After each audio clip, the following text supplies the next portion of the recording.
Hey everybody, it's Jason with Parallel Reality coming back with you today with an article from the Daily Signal dated August 6th, and it's called Israel's Critics Have a History Problem, and it's from Victor Davis Hanson, so it's going to be told from his perspective because I think it's just a transcribed article, because you can listen to it right here. So it's going to say a lot about I, me, this, so it's from his perspective, but a very smart dude. I've done things from him before.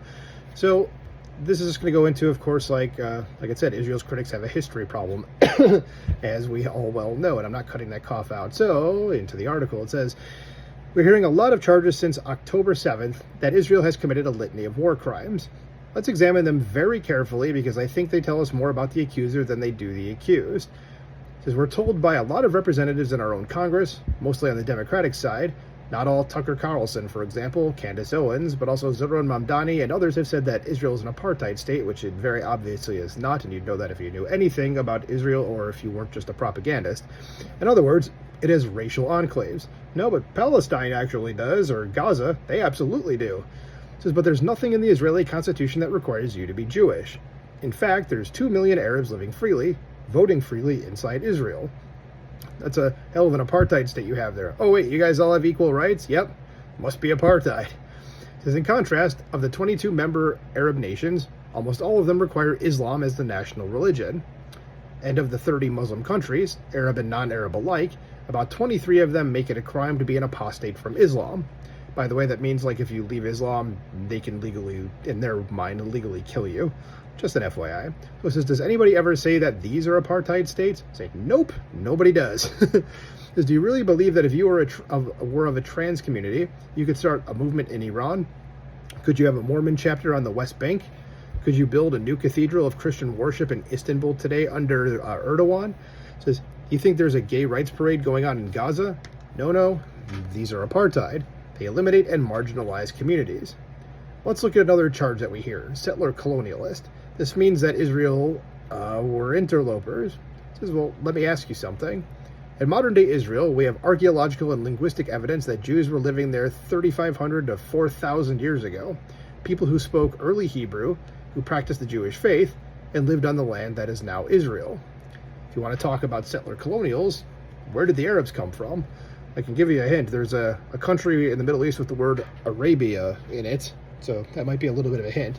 It says they swept in from Asia into the Middle East and North Africa and, as actual settler colonialists, conquered Byzantine and earlier Roman territories that had been Western for 700 years. Should also not just say Western, but Christian. It says the greatest church in Christendom was the Hagia Sophia. Is it Hagia? Is it a soft G or a hard G? I've never decided, never looked at that. So I'm going to say Hagia, because that's always how I've been saying it. It was the Hagia Sophia, built in the 6th century AD by Emperor Justinian. It was the largest and most revered church in Christendom for 1,000 years.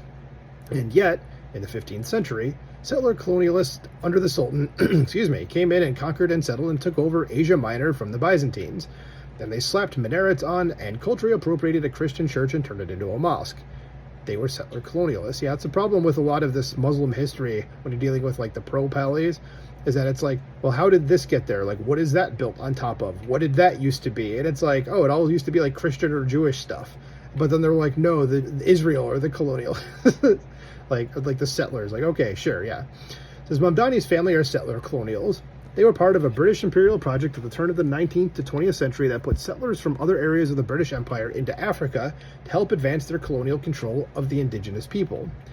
And even today, Mamdani's 1% Indian community controls 65% of the gross domestic product of Uganda. Settler colonialist. I could go on, but this is a ridiculous charge to lodge against Israel when, of all these settler colonial powers, it has the longest pedigree in one place. Now we hear about ethnic cleansing. We're told that the Israelis ethnically cleansed the Gazans and often people in the West Bank. I don't know quite what that means, but before I try to translate it, we do know there's a lot of ethnic cleansers.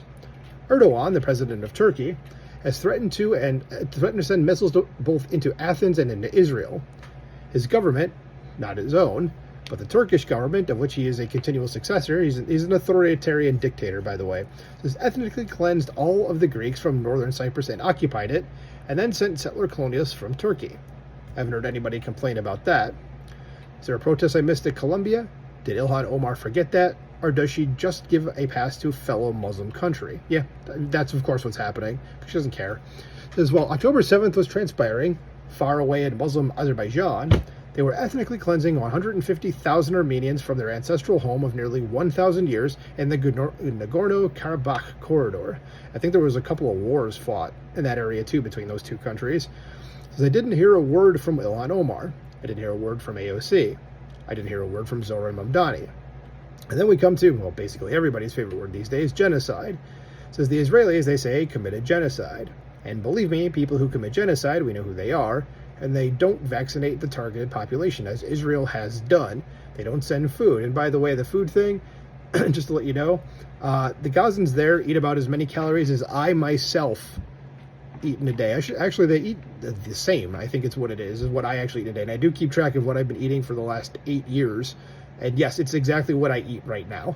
Okay, so you can't say that they're starving. In fact, there was just a study that came out very, very recently from the time you're hearing this that I think that said that they had in Gaza the third lowest rate of child hunger or something like that in the entire world. It might have been. It was something ridiculous. It was just like, well, obviously there's no starvation going on there. So continuing on, it says they don't allow medical doctors and suppliers to go into the targeted genocidal people. But more importantly, when Israel was formed by 1950, there were 170,000 Arabs still in Israel. They comprised 12% of the population. Fast forward to 2026. Guess what?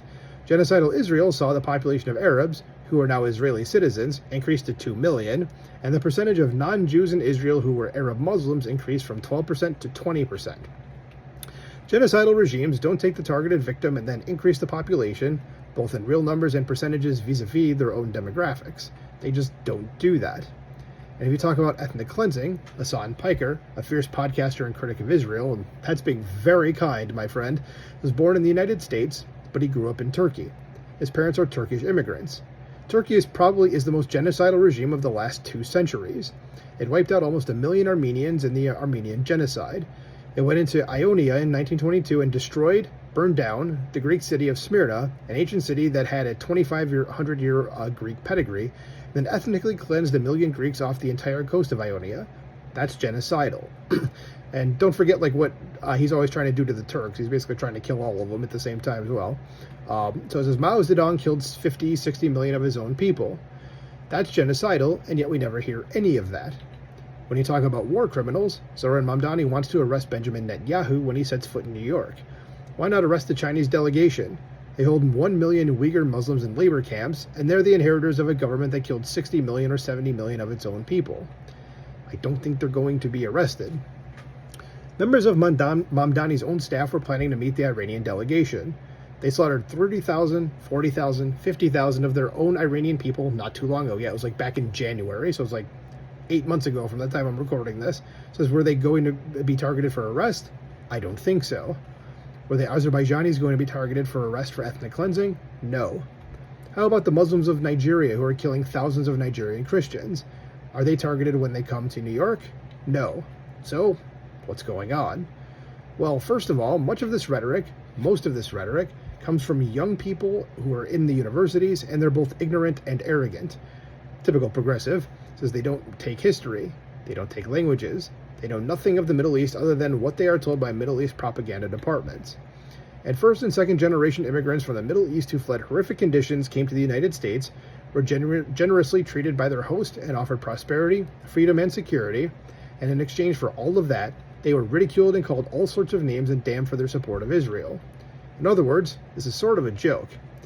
And I would go further and say it's a projectionist experience. Exactly, it is all projection for these people. Everything they say Israel is, Gaza and the Palestinians actually are those things. It says the degree to which someone in the leftist Islamist, this new coalition, accuses Israel of being an apartheid nation, a settler colonialist nation, an ethnically cleansing nation, a genocidal nation, and a war criminal nation suggests that the nations they come from, whether it's Ilhan Omar's own family, her father was a colonel in the Siad Barre genocidal regime, whether it's that or people who come from Turkey, which has a long history of genocide, is a projectionist experience.